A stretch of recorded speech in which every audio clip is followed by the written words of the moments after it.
नमस्कार, मैं आपका मित्र सर्वमित्र। मसला आज बड़ा है। मसला यह है कि हरियाणा में बड़ा फेरबदल हो सकता है। जो आने वाला हफ्ता है उसमें हरियाणा में बड़ा फेरबदल हो सकता है। अब आप सोच रहे होंगे बड़ा फेरबदल क्या? बड़ा फेरबदल का मतलब है कि मंत्रिमंडल में बड़ा फेरबदल होगा। अब मुझे पता है आप ये भी सोच रहे होंगे और आप ये भी कमेंट करेंगे कि क्या सबसे बड़ी कुर्सी को भी खतरा है, तो इस पर भी बात करेंगे। वहीं बात करेंगे मंत्रिमंडल में ऐसे कौन से मंत्री हैं जिनकी कुर्सी जा सकती है और कौन से ऐसे विधायक हैं जिनको एंट्री मिल सकती है, मंत्रिमंडल में जगह मिल सकती है। इस पर भी बात करेंगे। लेकिन दिल्ली से जो खबरें आ रही हैं वो ये कि कई मंत्री जो हैं या कई विधायक जो हैं वो दिल्ली पहुंच गए हैं। मुख्यमंत्री तो वैसे ही 2-3 दिन से दिल्ली है, वो हाईकमान के बड़े बड़े नेताओं से मिल रहे हैं, आपने देखा और सुना भी होगा। लेकिन इसके अलावा कई और मंत्री भी पहुंचे हैं जिनको खतरा हो गया है कि उनकी कुर्सी जा सकती है, और कुछ विधायक भी पहुंचे हैं यानी मंत्री बनने के लिए।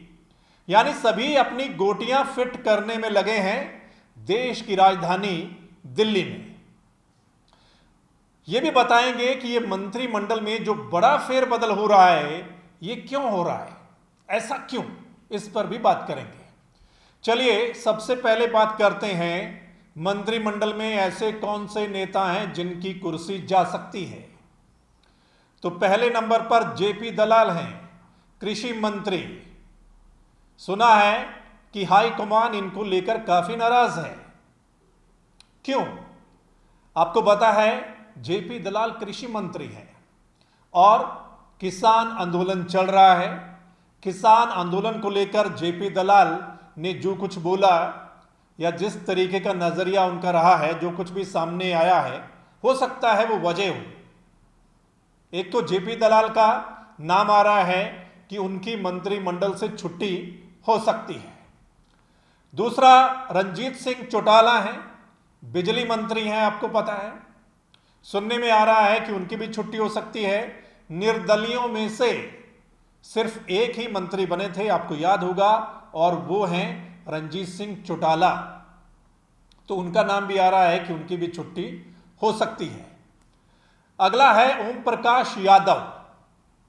ओम प्रकाश यादव को बदलकर अभय सिंह यादव को मंत्री बनाया जा सकता है। तो अब ओम प्रकाश यादव का नाम आ रहा है।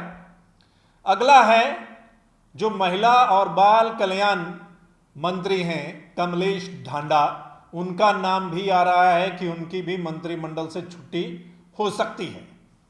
तो उनकी जगह किसको बनाया जाएगा ये भी हम आपको बताएंगे। और वहीं एक और नाम सामने आ रहा है बनवारी लाल, कि बनवारी लाल की भी मंत्रिमंडल से छुट्टी हो सकती है। और वहीं एक और खबर है वो ये कि कैबिनेट मंत्री कंवरपाल गुर्जर को फिर से विधानसभा का अध्यक्ष बनाया जा सकता है। और जो इस वक्त विधानसभा के अध्यक्ष हैं यानी ज्ञानचंद गुप्ता, उनको मंत्रिमंडल में जगह मिल सकती है।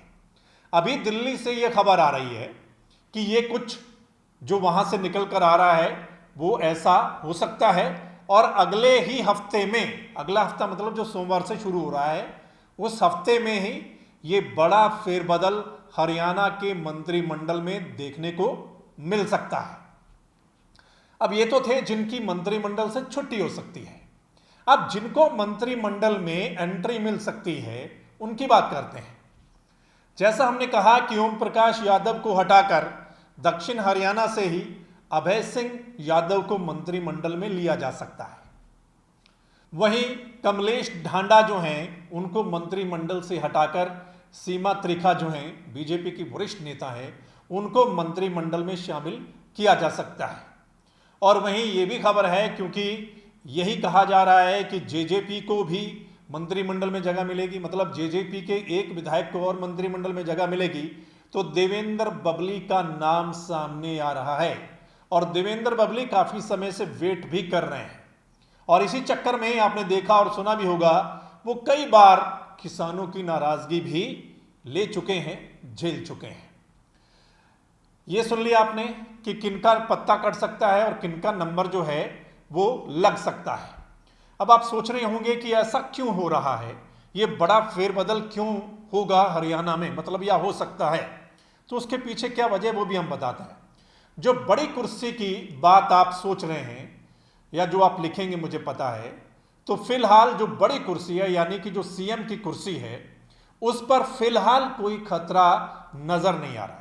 दिल्ली से जो इस वक्त की जानकारी है वो यही है कि बड़ी कुर्सी को फिलहाल अभी खतरा नहीं है, लेकिन ये राजनीति है। राजनीति में कुछ ही घंटों में कुछ भी हो सकता है। ये आज की बात है, हो सकता है कल को कुछ और हो जाए। राजनीति में कभी भी कुछ भी हो सकता है और कुछ भी संभव है, ये तो आप देखते हैं और सुनते भी आए हैं। अब जो है कि ऐसा क्यों हो रहा है, मतलब मंत्रिमंडल में इतना बड़ा फेरबदल कैसे हरियाणा में।